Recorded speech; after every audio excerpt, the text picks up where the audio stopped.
Isang pinagpalang gabi po, isang pinagpalang araw po sa atin lahat. Welcome to our prayer works. I'm Pastor Edward Dugan at ako po ay excited na ibahagi po sa atin ang salita ng ating Panginoon. And I pray na excited ka din na mapakinggan ang salita po ni Lord sa'yo. And I want you to expect something great from the Lord right now. Gusto kong maniwala ka, magtiwala ka sa ating Panginoon, na diringgin ng Panginoon ang iyong mga panalangin ngayong araw na ito. Before we talk about the word of the Lord, tayo po muna ay manalangin. Lord, salamat po sa gabing ito. Salamat sa araw na ito, Panginoon. Salamat sa buhay ng bawat isa. Sa lahat po ng kasama ko nandito, nakikinig at makikinig, kasamang manalangin, Panginoon. Sama-sama po kaming tatawag sa iyo, Panginoon. And we believe, God, sama-sama ka rin namin mararanasan, Panginoon. Give us humble heart, Lord God.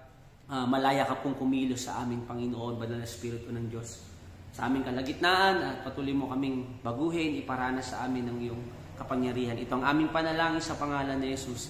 Amen and amen. Supurihin po si Lord sa gabing ito. Now, pag-usapan po natin ang salita ng ating Panginoon and paano ba maaapektuhan ang ating panalangin ng pag-aayos po natin ng ating buhay. Sabi po sa Psalms 34:11 hanggang 18, "Come, my children, and listen to me, and I will teach you to fear the Lord. Does anyone want to live a life that is long and prosperous? Then keep your tongue from speaking evil and your lips from telling lies." So, dito po makikita natin, mga kapatid, na ini-encourage tayo ng Psalms, na-encourage tayo ng Bible na bantayan po natin ang ating mga sinasabi, bantayan po natin ang ating buhay. Meaning, mabuhay tayo ng may kabanalan. Mabuhay po tayo na lumalakad sa kalooban ng ating Panginoon. Mabuhay tayo ng may takot kay Lord. Okay?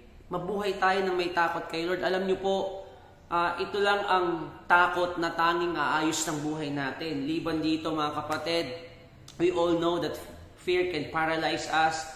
Fear, pwede kang ilayo ng takot mo sa pagpapala na nag-aantay sa iyo, kahit na marunong ka, kahit na magaling ka, kahit na malakas ka. Kapag takot ka, mga kapatid, ay never mong maaabot, marireach, mga kapatid, ang potential mo, maaabot ang pangarap mo.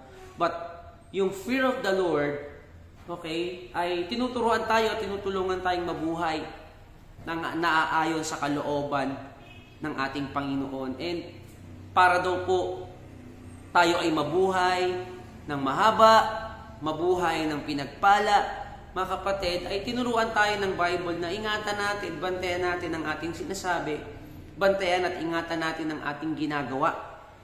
Okay? Yung ating words, yung ating actions, it affects our holiness. Mga kapatid, bakit pa tinutulak tayo ng Bible na mabuhay sa loob ng kabanalan? Bakit pa tayo tinutulak ng Bible, mabuhay tayo, mga kapatid, sa loob ng kalooban ng ating Panginoon? Sabi po dito, ituloy po natin verse 14, "Turn away from evil and do good. Search for peace and work to maintain it." Verse 15, "The eyes of the Lord watch over those who do right. His ears are open to their cries for help." Alam niyo po, lahat pwedeng manalangin, pero hindi lahat ng nananalangin ay mapapakinggan ang kanyang panalangin. Mga kapatid, that is the reason kung bakit tinutulak po tayo ng Bible. Mabuhay tayo ng may kabanalan. Bantayan mo yung sinasabi mo. Kapatid, tanungin kita, kumusta po yung mga words na lumalabas sa bibig mo? Nakaka-encourage ba siya? Nakakaayos ba siya ng relationship? Nakakapagpalakas ba siya ng loob? Marami bang nakakakilala kay Lord kapag ikaw nagsasalita? Mga kapatid, kumusta yung buhay mo? Nakikita ba nila yung kabutihan ng Panginoon sa'yo? Nakikita ba nila yung lakas na galing sa Panginoon? Nakikita ba nila yung dahilan bakit mo nakakayanan? Because God is good, mga kapatid. So, the reason why Psalms encourages us to live a holy life, mga kapatid, because righteousness affects our prayer. Righteousness affect our prayers. Mga kapatid, maniwala ka, ang taong nananalangin Ang taong nabubuhay sa kabanalan, kapag nananalangin, mga kapatid, dinidinig ng Panginoon ang kanyang panalangin. Sabi dito, the eyes of the Lord watch over those who do right. Okay? Bakit ka kailangan mabuhay sa kabanalan? Mga kapatid, dahil binabantayan ka ng Panginoon. Binabantayan ka ng Diyos. The Lord watches over those who do right. Mga kapatid. Okay? Kung meron kang isang bagay na pwedeng ma-overdose sa buhay mo, ito yung righteousness. Okay? Mga kapatid, di bali na sumobra sa kabanalan kaysa naman kulangin ka. Okay po? So the eyes of the Lord watch over those who do right.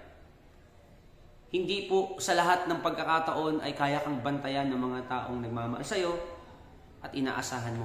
Pero sa lahat ng pagkakataon, mga kapatid, kaya kang bantayan ng Panginoon para ingatan ka. At hindi lang yun. His ears are open to their cries for help.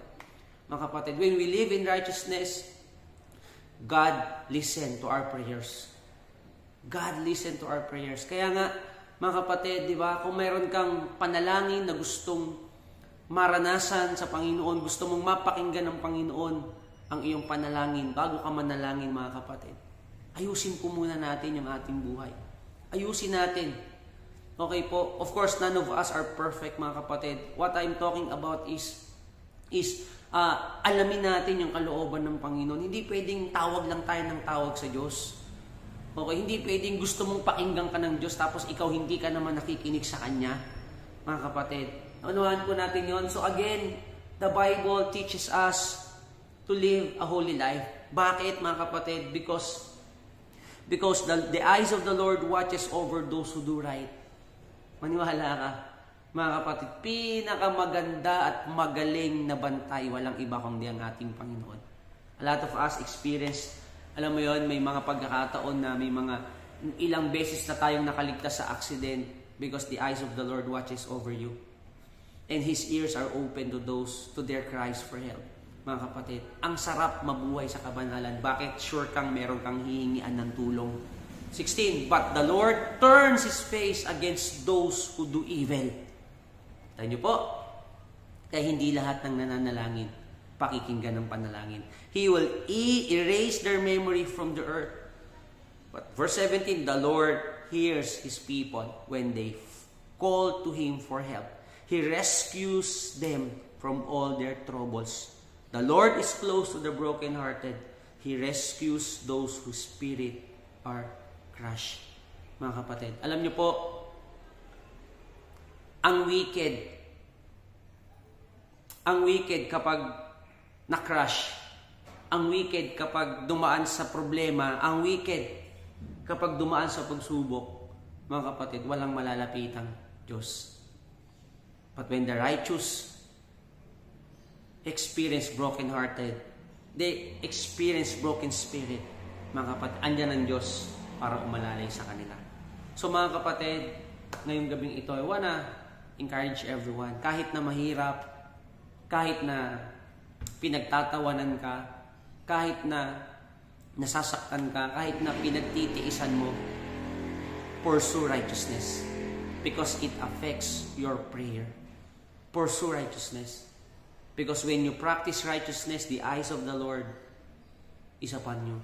His ears is ready, always ready to listen to you. Tonight, bago po tayo humingi sa ating Panginoon ng ating mga kailangan, I wanna ask everyone to close their eyes. Hingi tayo ng tawad kay Lord ngayong gabing ito. Lapit tayo sa Kanya, makipag-ayos tayo kay Lord. Let us pray. Father, in the name of Jesus, Lord, right now, papakumbaba po kami sa iyong harapan, Panginoon. Lumalapit kami sa iyo. Kinikilala namin, Panginoon, na kung wala ka, hindi namin kaya. Kaya right now, humihingi po kami ng tawad, Lord, sa aming mga nagawang kasalanan, sa aming mga pagkakamali, sa aming pagsuway sa iyo. Ngayong gabing ito, Panginoon, dalangin po namin na maranasan namin ang iyong pag-ibig, ang iyong kapatawaran, ang iyong grasya, Panginoon. Humingi kami ng tawad sa kawalan namin ng pananampalataya, humihingi kami ng tawad sa katigasan ng aming mga ulo. Humihingi kami ng tawad, Panginoon, sa katigasan, Panginoon, ng aming mga puso. Panginoon, ngayong gabing ito, wala kaming ibang nais kung hindi Ikaw Wala kaming ibang nais, Panginoon, kung hindi ang iyong kalooban. Maranasan ang iyong presensya. Panginoon, madinig ang iyong tinig. Makita ang iyong mukha. Panginoon, yakapin mo po ang bawat isang nararito. Panginoon, bigyan niyo po kami ng malinis na puso, malinis na isip. Muli, Panginoon, pakita niyo po sa amin na there is hope to those whose hope is in you, Lord. Salamat po, Panginoon. Salamat dahil pinaalala mo sa amin the importance of holy life, Panginoon. The importance of walking, Panginoon, inside your will. Lord, salamat po. Give you glory, honor, and adoration. This we pray in the name of Jesus. Amen and amen and amen.